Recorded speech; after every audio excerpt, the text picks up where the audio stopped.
ሃሚንግ ስፖርት በሀገራዊና ዓለም አቀፍ ስፖርታዊ ጉዳዮች ላይ የሚያተኩር ዝግጅት።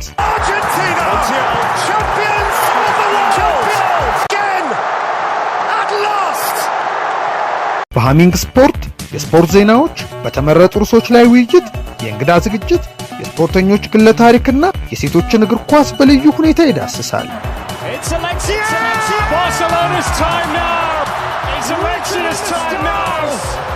ሃሚንግ ስፖርት ስፖርትን ቀዳሚ ዘይቤ በማድረግ ስኬትን በተግባር እናረጋግጥ።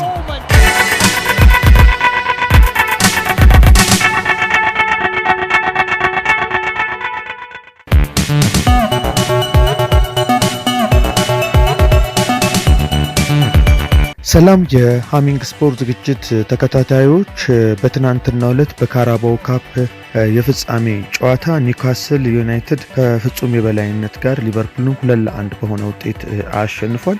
ሊቨርፑል እንግዲህ በተከታታይ 2 ሳምንት ባደረጋቸው በአውሮፓ ቻምፒዮንስ ሊግ ከፒኤስጂ ጋር እንደዚሁም ደግሞ በካራባኦ ካፕ ዋንጫ የፍጻሜ ውድድር ከኒውካስል ጋር ያደረገውን ጨዋታ ተሸንፏልና ቀደም ብሎ ከጨዋታው በፊትም ሰጥቼ በነበረው ሀሳቤ ላይ ሊቨርፑል ያው ከፍተኛ ድካም፣ ከፍተኛ ጫና እንደዚህ ተጫዋቾቹ ላይ ነበር። በተለይም ደግሞ ከፒኤስጂ ጋር ባደረጉት ጨዋታ ላይ ተሸንፈው ከውድድር የወጡበት መንገድ እጅግ በጣም የሚያስቆጭ ነበረ። 120 ደቂቃ ተጫውተው በተሰጠ የፍጹም ቅጣት ምት ነበር 2 ፍጹም ቅጣት መስቶ ሊቨርፑል ከውድድሩ የተሰናበተውና ከጊዜ ወደ ጊዜ ከዋንጫ ተጨማሪ ከፕሪሚየር ሊጉ ተጨማሪ ያገኟቸዋል ተብሎ ከሚታሰቡ ዋንጫዎች ቀስ በቀስ ወጥተው አሁን የፕሪሚየር ሊጉ ዋንጫ ብቻ ቀርቶታል ማለት ነው። ሊቨርፑል ከኤፍኤ ካፕ ወጣ በፕሌይማውስ፣ እንደዚሁ በፒኤስጂ ተሸንፎ ከአውሮፓ ቻምፒዮንስ ሊግ ውድድር ውጭ ሆነ። እንደዚሁም ደግሞ በትናንትናው ዕለት ደግሞ በካራባኦ ካፕ የፍጻሜ ጨዋታ በኒውካስል ተሸንፎ እንደዚሁ ለ4 ዋንጫ ለ3 ዋንጫ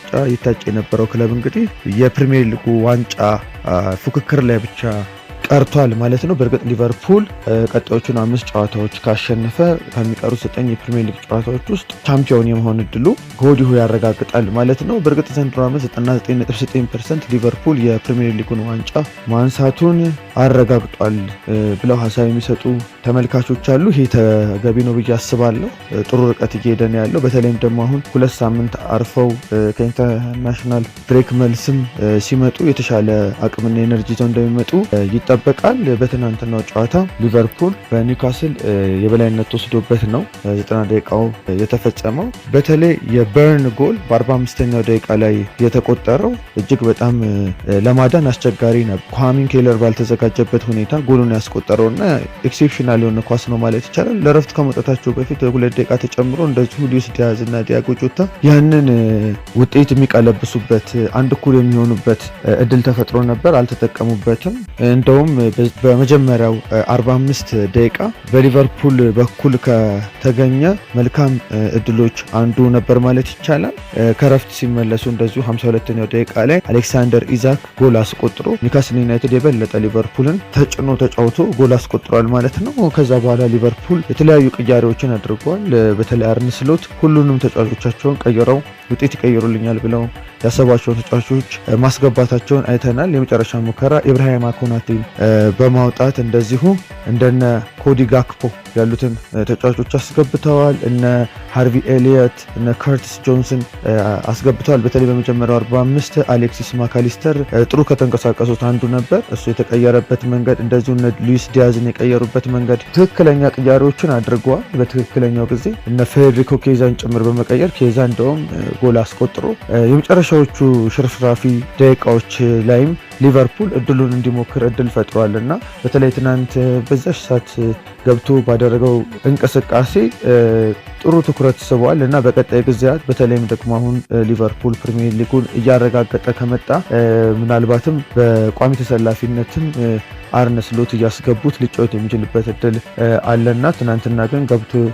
ያደረገው እንቅስቃሴና እንደዚሁም ጎል በረጅም ሰዓት ወስዷል። የፌዴሪኮ ኬዛ ጎል ኦፍሳይድ ነው ወይስ አይደለም የሚለው እና ወደ 100 ደቂቃ ነበር የተጨመረው። በተለይ ሰዓት 8 ደቂቃ ዳኛው ሲጨምሩ የኒውካስል ደጋፊዎች እጅግ በጣም ጭንቀት ውስጥ ገብተው ይታዩ ነበርና የሆነ ነገር ሊቨርፑል ሊቀይር ይችላል። 8 ደቂቃ በእግር ኳስ ብዙ ነው። 8 ደቂቃ አይደለም 5 ደቂቃ እጅግ በጣም ብዙ ነገሮች የሚቀየሩበት ነውና በተለይ ደግሞ የ2-0 ውጤት በፕሪሚየር ሊጉም ብዙ ጊዜ አስተማማኝ ሳይሆን ሲቀለበስ ይታያል። ለሽንፈት ወይም ላቻ ሲዳረግ ተመልክተናል። ሊቨርፑል እንኳን በሜዳው ከሳውዛምፕተን ጋር ያደረገውን ጨዋታ በፕሪሚየር ሊጉ 2-1 ያሸነፈበት መንገድ ምን ያህል አስቸጋሪ እንደነበር፣ ምን ያህል ሰቀቀን ውስጥ ከቷቸው እንደነበር ተመልክተናልና ነገር ግን ኒውካስል በጣም ጠንክሮ በመከላከል ይህንን መልካም ውጤት አምጥቷል።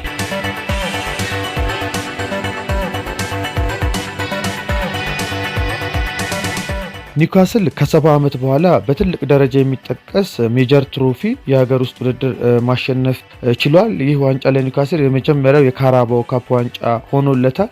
ሊቨርፑል የቻምፒየንስ ሊጉ ምሽት ጨዋታ ሽንፈት በፊዚካልም ሆነ በሜንታሊቲም ደረጃ በትናንትናው ዕለት ለነበረው ደካማው እንቅስቃሴ ምክንያት እንደሆነ ይታመናል። በአካልም በመንፈስም ዝለው ነበር የገቡት ማለት ይቻላል።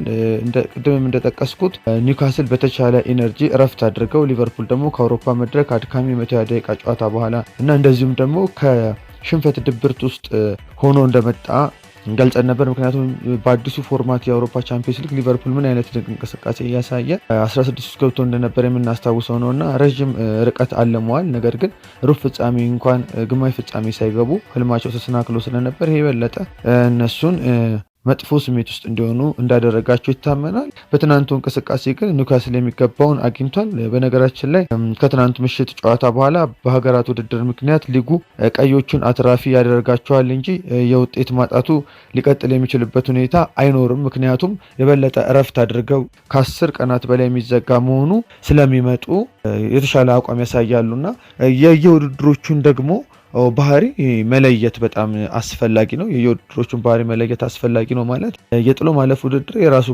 የቻለ ባህሪ ያለው፣ የፕሪሚየር ሊጉ ራሱን የቻለ ባህሪ አለውና እዚህ ጋር የሚታየው ውጤት በቀጣይ ለሚያደርገው ሊቨርፑል ለፕሪሚየር ሊጉ ጫና ይፈጥራል ብሎ ብቻ ማሰቡ ተገቢ አይመስለኝም። በቀጣይ ጊዜ ባይሆን ሊቨርፑል ከእረፍት መልስ ወደ ውድድር ሲመለሱ ያለውን አቋም ደግሞ አይቶ ያን ጊዜ እውነት እንደተባለው ነው የሚለውን መገመት ይቻላል እንጂ ትናንትና ሊቨርፑል በኒውካስል ስለተሸነፈ ብቻ እጅግ በጣም በርቀት ሲመራው ከነበረው ፕሪሚየር ሊግ ላይ እንቅፋት ይፈጠራል ማለት አይደለም። ትናንት አርሰናል በሚካኤል ሜሬኖ ጎል ቼልሲን 1-0 አሸንፏል። ነገር ግን ይህ ብዙ አስተማማኝ አይደለም። ዘንድሮ ዓመት አርሰናል ካላጥቂ እየተጫወተ ነው የሚገኘውና በቀጣይ ጊዜያት በአንድ ቡድን ነጥብ ሊጥል ይችላል ከ9 ጨዋታዎች እና በዛውም ልክ ደግሞ ተከታዩም አርሰናል እንዴት ነው እስከ መጨረሻው ድረስ ሊዘልቅ የሚችለው የሚለውንም ማየት ያስፈልጋል እና በጣም ፕሪሚየር ሊጉ አሁን ላይ ዞሮ በአንድ ክለብ የበላይነት ጉዞ ከቀን ወደ ቀን ከሳምንት ወደ ሳምንት እየጨመረ ስለሆነ እየሄደ ያለው ሊቨርፑል አሁንም ቢሆን ተስፋ አለው። በቀጣይ ጊዜያት ደግሞ የሚሆነውን እንመለከታለን። በሃሚንግ ስፖርት ላይ ያላችሁን ሀሳብ አስተያየት አስፍሩልን። እንደዚሁም ደግሞ ሳብስክራይብ፣ ሼር በማድረግም ለሌሎች አጋሩልን። ሃሚንግ ስፖርት በዚህ ሳምንት በተለይ በአውሮፓ ሴቶች ቻምፒዮንስ ሊግ የሚደረጉ የሩብ ፍጻሜ ጨዋታዎችን በስፋት የሚቀይ ነው የሚሆነው። እንግዲህ ባሳለፍነው ሳምንት የአውሮፓ ቻምፒዮንስ ሊግ 16 ክለቦች የሁለተኛ ዙር ጨዋታዎችን መዳሰሳችን የሚታወስ ነው። በወንዶቹ አሁን ደግሞ በሴቶቹ እንቀጥላለን ማለት ነው። ሃሚንግ ስፖርት ትኩረት ሰጥቶ ከሚሰራባቸው ርዕሰ ጉዳዮች አንዱ የሴቶች እግር ኳስ ላይ እንደሆነ ይታወቃልና ትልልቅ ጨዋታዎች አሉ።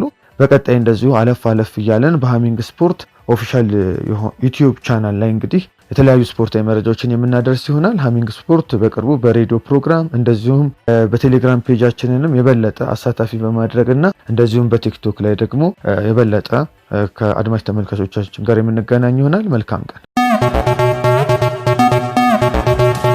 ሃሚንግ ስፖርት በሀገራዊና ዓለም አቀፍ ስፖርታዊ ጉዳዮች ላይ የሚያተኩር ዝግጅት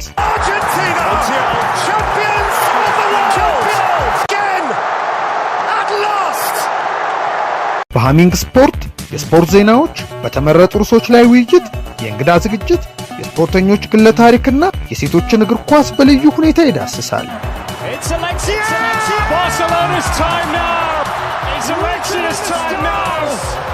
ሃሚንግ ስፖርት ስፖርትን ቀዳሚ ዘይቤ በማድረግ ስኬትን በተግባር እናረጋግጥ።